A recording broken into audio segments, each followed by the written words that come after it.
In Turkey, the anti-immigrant sentiment has been fueled by the economic crisis and the xenophobic narratives of media outlets and opposition-linked political parties. President Recep Tayyip Erdogan, in anticipation of the upcoming municipal elections in March, has taken measures to tighten immigration laws and carry out widespread detentions and deportations of foreigners. However, these actions have been criticized by lawyers and activists for disregarding basic human rights. The situation has left many immigrants fearful and confined to their homes. Those who depend on selling products in Turkish markets to support themselves and their families in their home countries face a constant threat of being apprehended at the new mobile police checkpoints. These checkpoints, which were introduced as part of Interior Minister Ali Yerlikaya's initiative to combat irregular immigration, can be found in markets as well as bus and metro stations. The Nigerian pastor, who wishes to remain anonymous due to the sensitivity of the issue, expresses concern for the large number of Nigerians being detained and held in deportation camps. Many of them are legal residents who are unable to renew their visas or have their visa applications approved. The pastor's account sheds light on the challenging circumstances faced by immigrants in Turkey, where the government's efforts to address irregular immigration have had unintended consequences for those who are legally residing in the country. Since mid-June, there have been 112,000 undocumented foreigners detained, as reported by the Interior Minister's statistics. Out of this number, 48,000 have already been deported. It is important to note, as highlighted by lawyers and activists consulted for this article, that among those detained are individuals seeking asylum, individuals in the process of renewing their residency permits, and even those who have all their documentation in order. Moreover, in addition to those who have been deported, a significant amount of foreigners have left Turkey in recent months due to increasing obstacles in renewing their immigration permits. Encouragingly, Yerlikaya celebrated on October 12 that 120,531 foreigners, whose visas or residency permits had expired, have left the country, knowing that they would face detainment. According to a source from the Interior Minister of Turkey, the operations targeting irregular immigration aim to achieve effective in-country apprehension as well as the establishment of an efficient and swift deportation mechanism. Their objective, they claim, is to reduce the pressure of irregular immigration and create a deterrent effect. Official figures indicate that there are currently 1.13 million foreigners with residency permits in Turkey, which is 225,000 fewer than the start of the year. Additionally, the total number of individuals under international protection, including Iraqis, Afghanis, and Ukrainians, has decreased by 20,000 to 287,000, while the number of Syrian refugees, who hold special status, has declined from 3.75 million to 3.25 million in just a year and a half.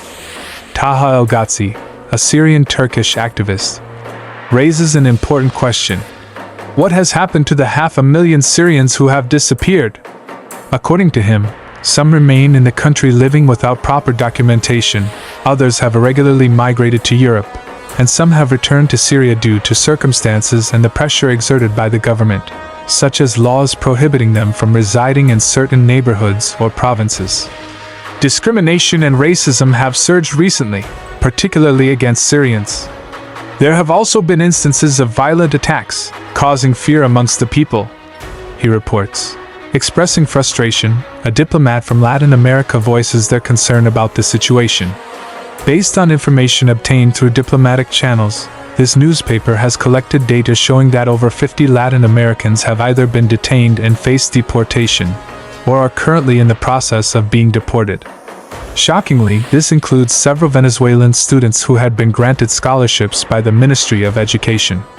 Despite efforts by their embassy to intervene and halt the proceedings, their removal was executed. Another diplomat confirms this distressing trend and recounts a recent incident where the father-in-law of a citizen was apprehended and deported. Fearing a similar fate, he reluctantly chose to leave the country altogether.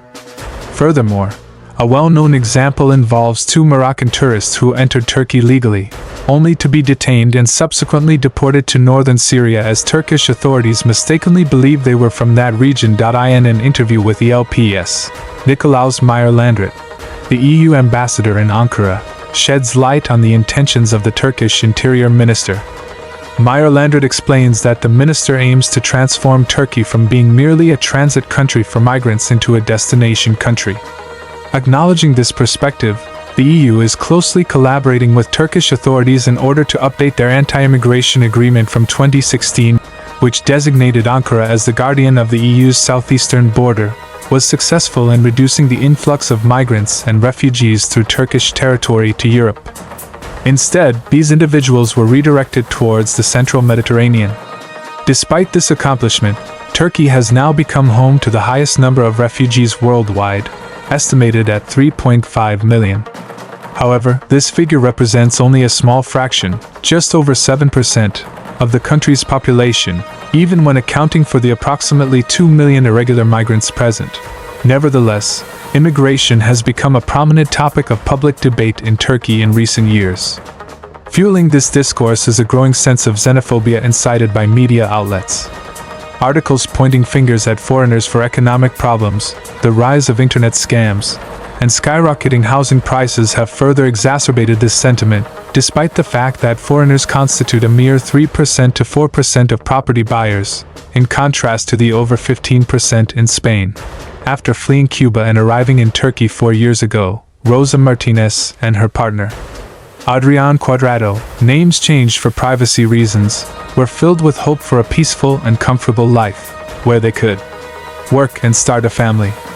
However, their dreams were quickly shattered as they found themselves trapped in a never-ending cycle of debt and oppression. In order to pay off their debts, Rosa and Adrián had taken up jobs in aesthetic clinics, which cater to the growing demand for hair implants and plastic surgeries in Turkey. These clinics, unfortunately, rely heavily on migrant workers like them, often exploiting their linguistic skills as translators. For 3 years, they toiled tirelessly, trying to secure a better future for themselves. Finally, when they thought they could finally settle down and enjoy the fruits of their labor, their lives took a disastrous turn. In February, they moved into a new apartment only to become victims of harassment from their landlord.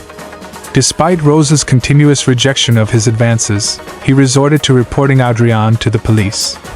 The couple, fearing the consequences, chose to barricade themselves at home until the authorities arrived. To their dismay, their attempts to prove the falsehood of the report fell on deaf ears.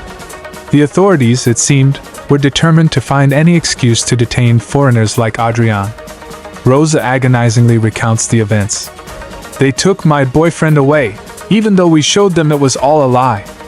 It's as if they're simply using any reason to round up foreigners and throw them into detention centers." Ebru Bees, an immigration lawyer well acquainted with such cases, confirms the troublesome trend.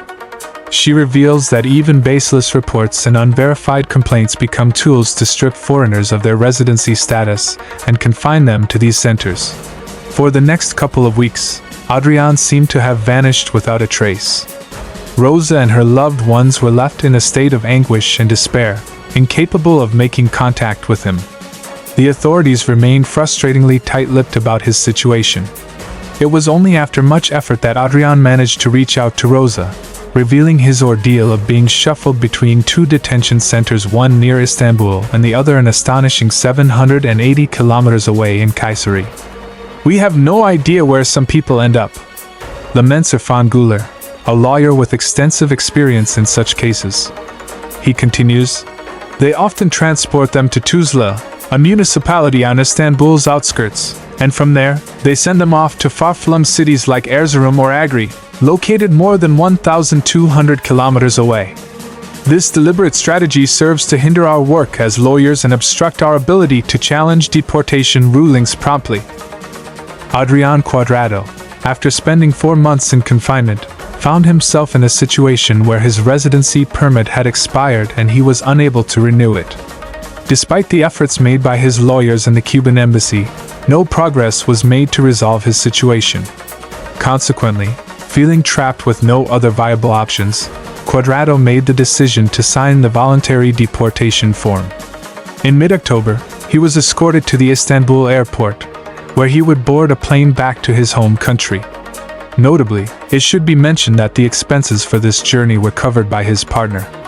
Activists and lawyers who were consulted for this article concur on the belief that foreign detainees are subjected to prolonged confinement, and ill treatment in order to coerce them into signing deportation documents. The refusal to comply often results in further mistreatment, as asserted by Bs. For more news like this across the globe, please subscribe to our channel, like and share this video. Thank you.